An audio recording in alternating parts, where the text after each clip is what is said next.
தம்பி வந்து 18 வயசு. தம்பியோட ஐடென்டிட்டி நான் வந்து டிஸ்க்ளோஸ் பண்ணலை கான்ஃபிடென்ஷியலுக்காக. இந்த பேராக்விட் என்ற களைக்கொல்லி மருந்தை வந்து தம்பி வந்து எடுத்தனால அது வந்து அவருக்கு வந்து ஒரு அன்கான்ஷியஸ் ஸ்டேட்டுக்கு போயிட்டார்.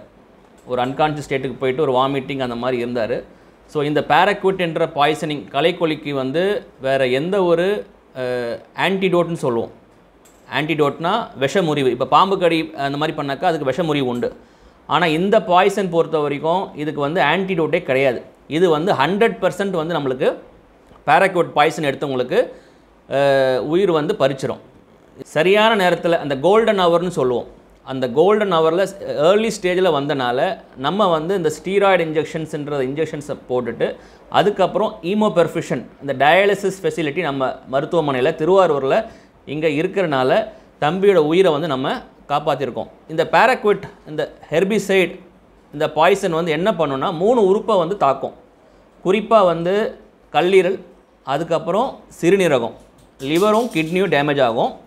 அதுக்கப்புறம் படிப்படியாக என்ன ஆகும், நுரையீரலை வந்து ஒரு 5 நாட்கள் கழித்து தான் இதை வந்து தாக்கும். இது வந்து ஃப்ரீ ரேடிக்கல் இன்ஜுரின்னு சொல்லுவோம். ஒன்ஸ் நுரையீரல் தாக்க வந்தாக்கா இதுக்கு ட்ரீட்மெண்ட்டே கிடையாது. லங் டிரான்ஸ்பிளான்ட்டு அந்த மாதிரி பண்ணாலும் அது சக்ஸஸ் ரேட் ரொம்ப ரொம்ப குறைவு.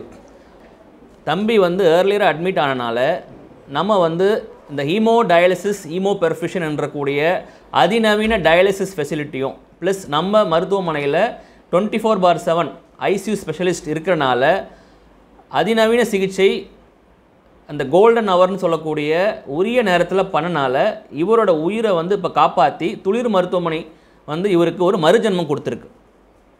ஸோ இந்த ஏர்லி டயக்னோசிஸ் அண்ட் ட்ரீட்மெண்ட் அந்த ஆன்டிடோட் வந்து போகிறதுக்கு இப்போ ஆன்டிடோட் எதுவுமே இல்லை. அதனால் இவரோட உயிரை வந்து நம்ம காப்பாற்றிருக்கிறோம். ஸோ இது தம்பிக்கு வந்து ஒரு மறுஜன்மம் தான் நம்ம சொல்லணும்.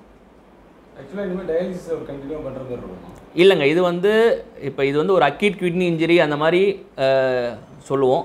கிரானிக் கிட்னி டிசீஸ், அதாவது இந்த சர்க்கரை வியாதி அந்த மாதிரி இருக்கவங்களுக்கு தான் வந்து ரொம்ப நாள் நம்ம டயாலிசிஸ் பண்ணுற மாதிரி வரும். ஸோ இவருக்கு வந்து டயாலிசிஸ் வந்து ஒரு தற்காலிகமான விஷயந்தான். ஸோ நம்ம வந்து பயந்துக்க வேணாம். டயாலிசிஸ் வந்து லைஃப் லாங்காக பண்ணணும், ஒரு ரீனல் டிரான்ஸ்பிளான்டேஷன் கிட்னியை மாற்றி வைக்கணுன்ற இது வந்து நம்மளுக்கு இவருக்கு தேவைப்படாது. ட்ரெண்டை ஃப்ரெண்ட் ஆக்கிக்கோங்க. தந்தி டிவியின் சப்ஸ்கிரைபர்ஸ் அண்ட் ஃபாலோவர்ஸ் குடும்பத்தில் நீங்களும் இணையுங்க.